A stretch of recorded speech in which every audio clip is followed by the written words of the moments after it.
नमस्कार, मैं हूं मुस्कान ओझा और आप देख रहे हैं मनी 9।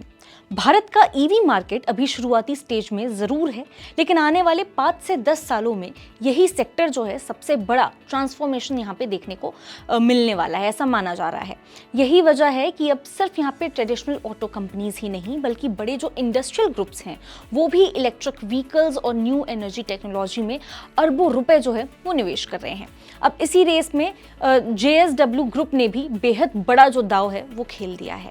कंपनी ने अपने नए एनर्जी व्हीकल बिजनेस को तेजी से खड़ा करने के लिए देश के सबसे बड़े सरकारी बैंक यानी कि हम बात कर रहे हैं SBI, state bank of India से करीब 8,000 करोड़ की लॉन्ग टर्म फंडिंग हासिल की है।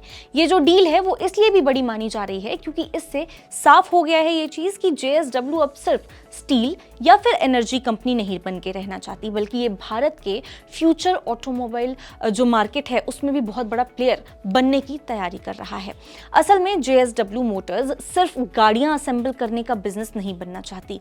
कंपनी की जो स्ट्रैटेजी है कहीं ज्यादा यहाँ पे बड़ी नजर आ रही है। उसका जो लक्ष्य है वो पूरा न्यू एनर्जी इकोसिस्टम तैयार करना है, यानी कि व्हीकल मैन्युफैक्चरिंग से लेकर के बैटरी असेंबलिंग, यहाँ तक कि power train technology, R&D, software integration और लोकलाइजेशन, ये तमाम चीज़ें जो हैं सब कुछ भारत में डेवलप करना।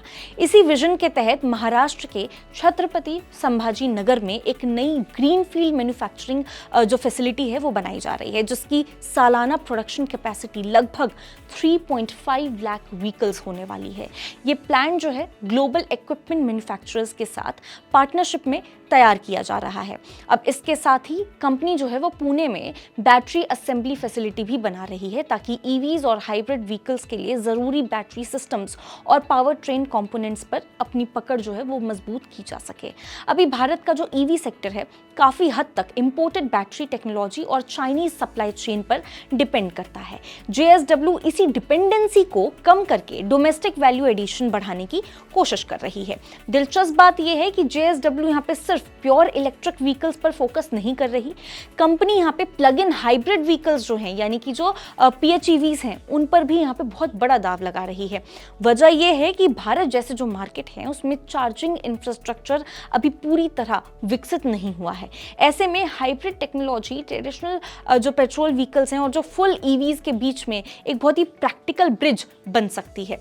अब JSW ग्रुप अगले 5 सालों में ऑटोमोटिव जो बिजनेस है उसमें लगभग 2 से 3 अरब डॉलर निवेश करने की योजना बना रही है। अब ये जो पूरा पैसा है वो manufacturing plants, battery business, technology development और R&D इंफ्रास्ट्रक्चर पर खर्च होने वाला है।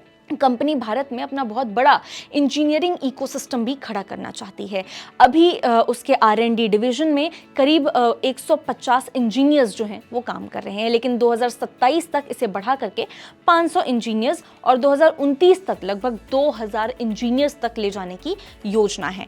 कंपनी जो है वो ADAS, कनेक्टेड कार टेक्नोलॉजी और चैसिस सिस्टम जो है वो बैटरी इंटीग्रेशन और सॉफ्टवेयर लोकलाइजेशन जैसे जो तमाम एडवांस क्षेत्र हैं उसमें काम कर रही है। रिटेल स्ट्रैटेजी भी यहाँ पे काफ़ी अलग रखी गई है। शुरुआत में JSW ट्रेडिशनल डीलरशिप मॉडल पर पूरी तरह से यहाँ पे डिपेंड नहीं रहना चाहती। कंपनी पहले बहुत ही बड़े जो शहर हैं उसमें अपने एक्सपीरियंस सेंटर्स खोलेगी, जहाँ कस्टमर्स सीधे यहाँ पे प्रोडक्ट्स और टेक्नोलॉजी को समझ सकेंगे। बाद में धीरे धीरे जो डीलरशिप है वो नेटवर्क एक्सपेंड यहाँ पे किया जाएगा। डीलरशिप नेटवर्क को एक्सपेंड करने की कोशिश यहाँ पे होगी। और सबसे ज़्यादा जो चर्चा फिलहाल जो है वो JSW के आने वाले प्रोडक्ट्स को लेकर के यहाँ पे मार्केट में हो रही है।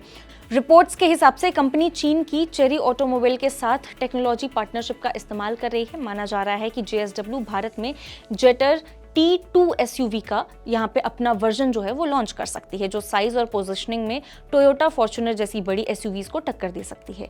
ये एक प्लग इन हाइब्रिड SUV होगी जिसमें turbo petrol engine, dual Motors और बड़ी बैटरी पैक का कॉम्बिनेशन इस्तेमाल किया जाएगा। कंपनी एक इंडिया स्पेसिफिक इलेक्ट्रिक SUV पर भी यहाँ पे काम कर रही है, यानी कि कुल मिलाकर के JSW अब भारत के EV और हाइब्रिड व्हीकल्स मार्केट में एग्रेसिव तरीके से एंट्री करने जा रही है। एक तरफ उसकी पार्टनरशिप आधारित बिजनेस स्ट्रैटेजी है, वहीं दूसरी तरफ वो अपना खुद का इंडिपेंडेंट ऑटोमोटिव जो ब्रांड है वो यहाँ पे तैयार कर रही है।